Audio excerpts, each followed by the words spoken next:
Hey guys, Zach King here with another Final Cut Pro tutorial.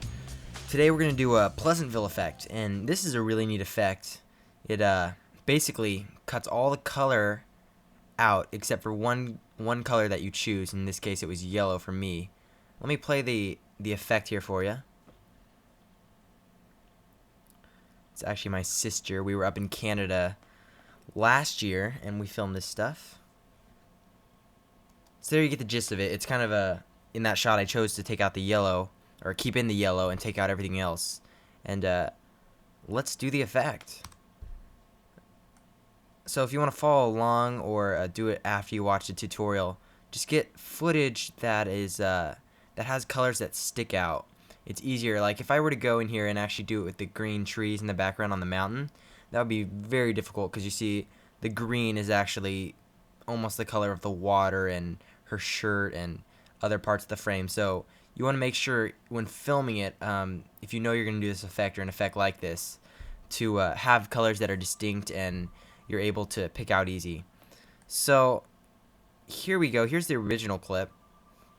And the first thing you need to do is go to your effects tab in your browser. And in my favorites, I happen to have the color corrector 3-way, which is what you're going to be using. But if you don't have that in your favorites, come down here to video filters, color correction, and then there's your color corrector guy. Drag it in there. And now select your clip. And by the way, if you don't have that in your favorites, I highly recommend you get that in there because you'll be using that a lot. So select your clip here and go to the color corrector 3-way tab. And you notice we have these three, black, mid, and white color correcting things. But we want to come down here to the limit effect bar, open that up.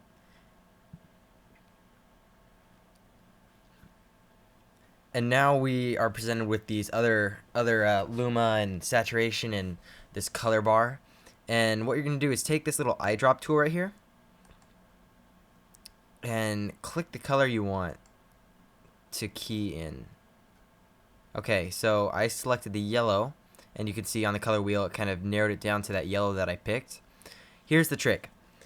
Uncheck the luma box, uncheck the saturation, bring down your clip saturation, and you begin to see the color here that's being keyed.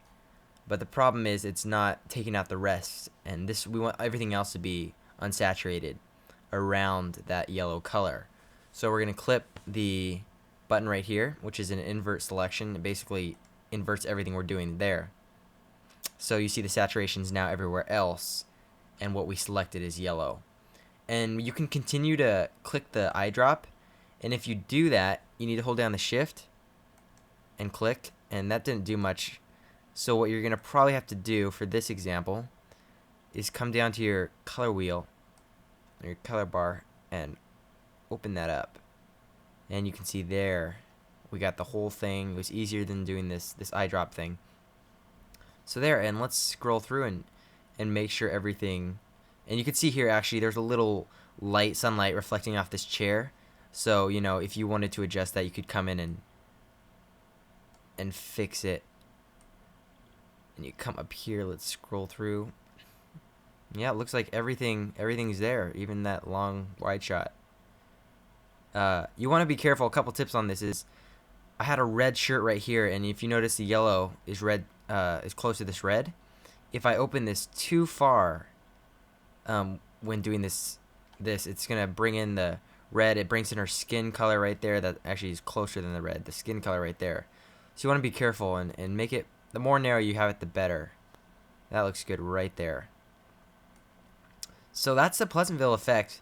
I've seen this used in a lot of cool ways. I saw this one student film that had a whole black and white, and then at the very end, a red dress slowly, they keyframed it in, slowly appeared, and by the end, you're like, whoa, her dress is red, and it kind of hit you all of a sudden. But there's some neat effects you can do with it. Try not to overuse it in your movies, because it does look, it can be exaggerated. I've seen it exaggerated, but yeah, play around with it. It's pretty cool, and there's a lot of cool things you can do with it.